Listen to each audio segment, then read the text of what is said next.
Podsters, we're back.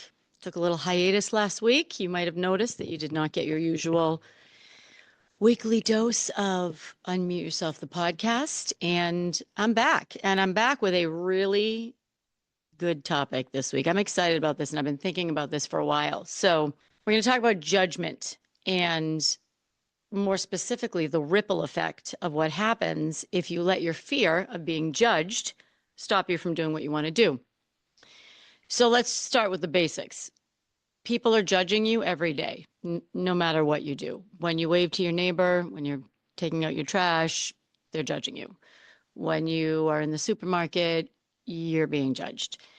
When you're at work, you're being judged. Your kids are judging you. Your partner's judging you. Everybody, strangers are judging you. So again, what happens when you let this hold you back is that you're so worried about being judged, which we all are, that you don't really step into what it is that you want to do or what you want to say or who you want to be or what you want to wear or how you want to show up.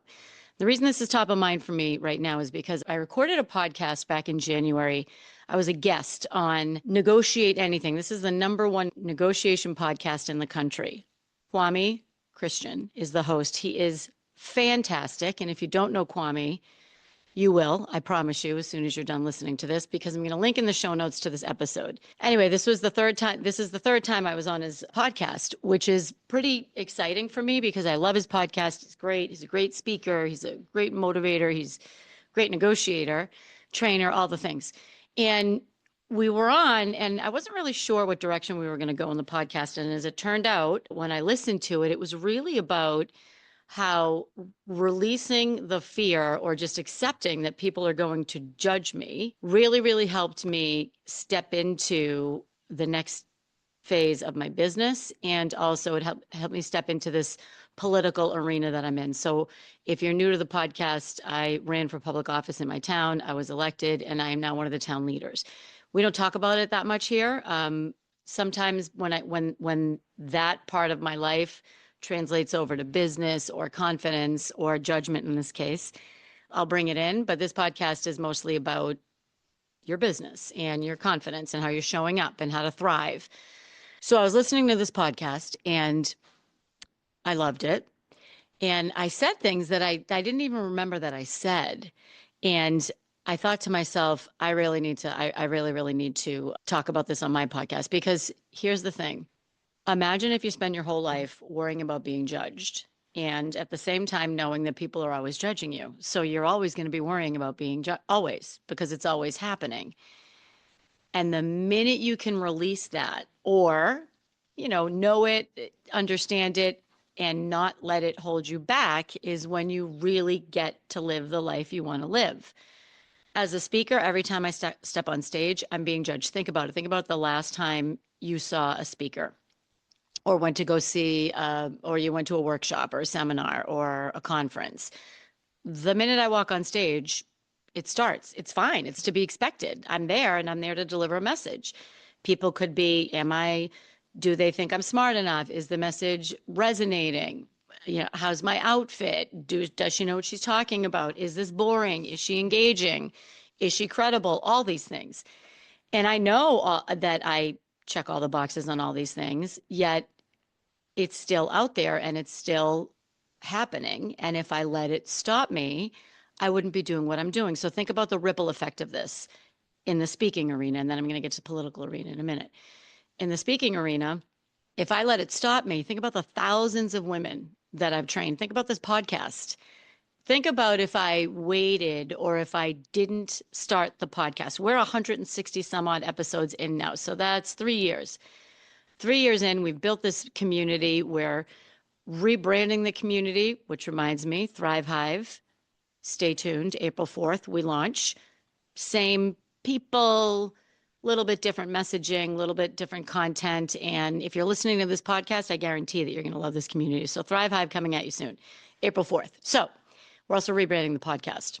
So you'll see that. If I let it stop me, think about the thousands of women who still wouldn't be speaking up. Think about the hundreds of women that I've coached one-on-one or in groups who would not be living this life that they knew was available to them. And I'm going to end the segment with a tale of two clients today, and I think it's going to be really, really telling. So that's the speaker. Every time I walk on stage, being judged, can't let it stop me. If I did, I would never go on stage and speak. I wouldn't have written the book. I wouldn't have launched the podcast, all the things that I just mentioned. All right, so let's talk about politics, or I don't really like to consider it politics. This is really government or municipalities. So I'm constantly judged. I'm judged by the people that voted for me. I'm judged by the people that didn't vote for me. I am judged by people who know me. I'm judged by people who don't know me. I am judged by the newspaper. I am judged by the team that runs the town. It's constant. And when I was running, this is what leads, I'm bringing this back to the Kwame podcast.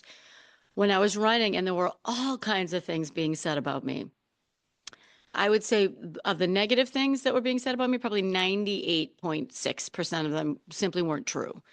And they were being said by people who I had never met. So you haven't met me and you're saying this about me. How does that make any sense at all?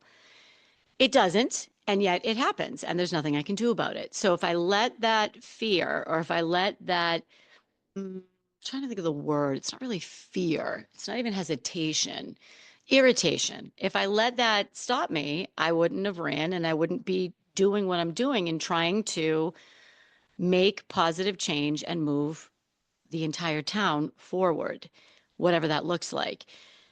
So you can't be in the spotlight and not be judged, period. All right. So if you know that being judged is a part of life, and if you know that it's happening all the time, why then do we let it hold us back? And I don't have the answer to that, because we all let it hold us back at different points in our life, or what might or might not be happening at the time. So I'm going to tell you the tale of two clients. And this just came to me, and I think it's kind of sad, but it's also kind of enlightening too. One client came to me and wanted to really level up her business. She's a small business owner. She runs her own business. She wanted to really level up and take her business to the next level. So we worked a few sessions together and we talked about, okay, what's your positioning and what's your ideal client like? And what do you do now that you don't want to do anymore? Because when you're in business for yourself, and when you're in business for yourself and you do it the right way, you don't have to do anything you don't want to do. You don't. You can either outsource it or pay someone to do it, or you simply don't do that. Now, I'm not talking about balancing your checkbook. I'm talking about, like, right now, I don't offer one-time only coaching. Like, if you want to coach with me for an hour, that's not something I currently offer. The reason I don't offer that is because 1 hour of coaching probably isn't really going to raise the bar. And I want you to be happy, and I want you to be feeling good about the work we do together. And I want to see you make change. I don't think 1 hour can do it. Can it help situationally for a minute? Yes. But is it long-term sustainable change? It's not. So I don't offer it. One of the things this woman was offering was these onesie twosies items that she didn't really want to do that anymore. So we took a look, we streamlined her business. Okay, what do you want it to look like? What does this offering really look like? We redid her copy. And for those of you who might not know what that is, that's marketing speak for how she positions herself and how she describes what she does, who she is, why you should work with her, all of that stuff. So we honed in on, this was over several sessions, or a few sessions, and we honed in on all of this. And this was good work. I'm telling you, she was ready to just blow it out. And all of a sudden, she ghosted. She just gone. Did not engage, did not execute on anything we talked about, I don't think she actually really changed anything that we talked about changing. And she didn't do it because she was afraid. And she was afraid of what other people in her industry would think and say when she positioned herself this way. She wasn't being arrogant. She wasn't being obnoxious. She was just saying, here's what I do. Here's how I do it. And she was so paralyzed by this fear, she didn't do any of it. And she's doing the same thing that she always did. Now, that's okay if that's fine. And if that's status quo and status quo is working, that's great. Okay, I wish her no ill will. That's, okay. I think that she could have blown it out. I think she could be making triple what she was making, if not more. And more importantly, serving triple the number of people that she serves. She's extraordinarily talented. And her fear of judgment stopped her from getting in front of the people who need her the most. And that's what I mean by the ripple effect. Not only do you stop yourself, you stop everybody else that you could be helping. And that, to me, that's the real tragedy. So let's talk about a different client. This client wanted to leave her corporate job. She's pretty miserable in her corporate job. She had a side hustle in the wellness space. She is fantastic. She was fantastic at both. And we met, we went several sessions, and she did the work. We talked about her ideal client. We talked about what she wanted to do, what she didn't want to do, what her packages might look like. We talked about her copy, her website, all the things. And she jumped in, and she jumped in a smart, strategic, sustainable way so that eventually she could get to where she really, really wanted to be. She did it. She took the chance. She was scared out of her mind, of course. And especially because in the wellness space, and I'm going to ask her about this, I'm going to bring her on the podcast soon. And I'm going to ask her about this because in the wellness space, I believe you're judged even more because you're the wellness guru. Think about Gabby Bernstein. Think about some of these yogis that are out there. You really, if your goal is to help people, you are particularly more vetted and more judged because if I'm going to hire you to help me, I want to know that you have the chops to do it. So I'm going to look you up. I'm going to take a look at this and that and the other thing. And I'm judging the whole time. Anyway, so she did it. She stepped into it.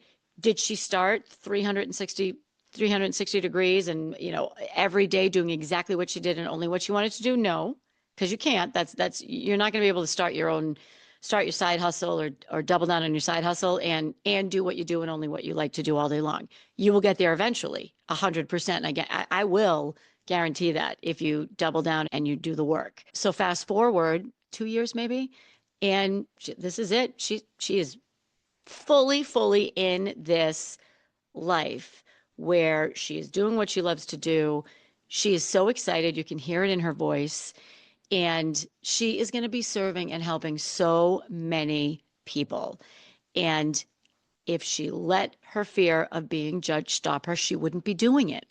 Okay, so one of the reasons why you listen to this podcast every week is because we talk about actionable advice. And it's funny. Someone I work with said to me, well, do you have any actionable advice besides stop giving a hoot? It's not exactly what she said because it's not what I said, but your kids could be in the car, so I'm going to PG it a little bit. And I just burst out laughing when I heard her ask that. I said, "You stop caring. Is there actionable advice besides that?"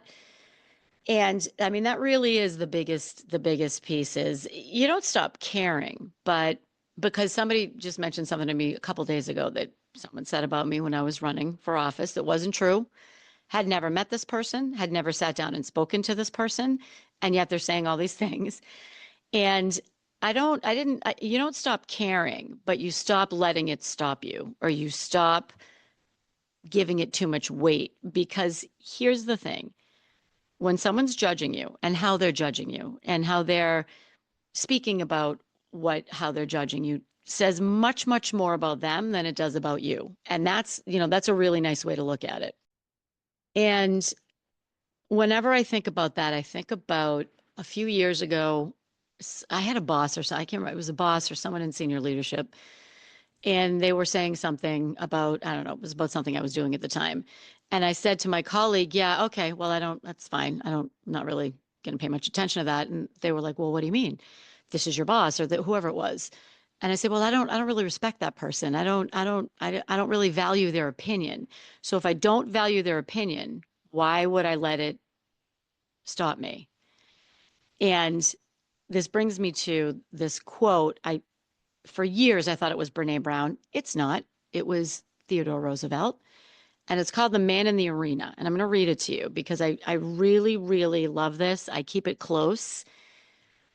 And I think it will help you. And if it helps you even a little bit as much as it helped me, it's going to change. It's going to drastically change the trajectory of your career or your life. Ready? It's called The Man in the Arena. Now he says man. I'm going to substitute it with woman. Just know that it was man. Okay. It is not the critic who counts, not the woman who points out how the strong woman stumbles or where the doer of deeds could have done them better. The credit belongs to the woman who is actually in the arena, whose face is marred by dust and sweat and blood, who strives valiantly, who errs, who comes short again and again because there is no effort without error and shortcoming.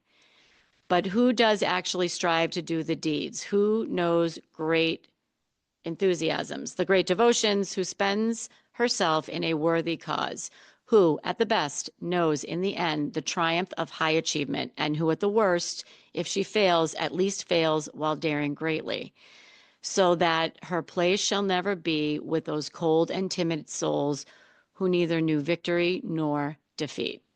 So that's a little long. And what I pull out of that and what Brene Brown pulled out of it was, if you're not in the arena, if you're not doing the thing, if you don't have skin in the game, if you're sitting on the sidelines, I'm not interested. So when you're trying to decide if you're going to do the thing, whatever it may be, maybe it's the outfit, maybe it's the career pivot, maybe it's the relationship change, whatever it may be. If the people that are holding you back, or the opinions that are holding you back, are from people who haven't done it or don't have skin in the game, why would you give it any credence at all? And what would happen if you didn't? What would happen if you stopped letting that fear of judgment hold you back? What would the ripple effect be for you? So, Podsters, with that, one actionable thing I'd like you to do this week. Think about something that you've been wanting to do, but you haven't been doing it because of fear of judgment. It could be a tiny little thing like learn golf. It could be a huge thing like go for the big job, launch the podcast, write the book, do the thing, whatever it may be. Think about that one thing that you're afraid of doing because of your fear of being judged, and take just one step towards doing it. Just one. Pretend you don't care about being judged and take one step, and then meet me back here next week, Podsters, because it's getting good.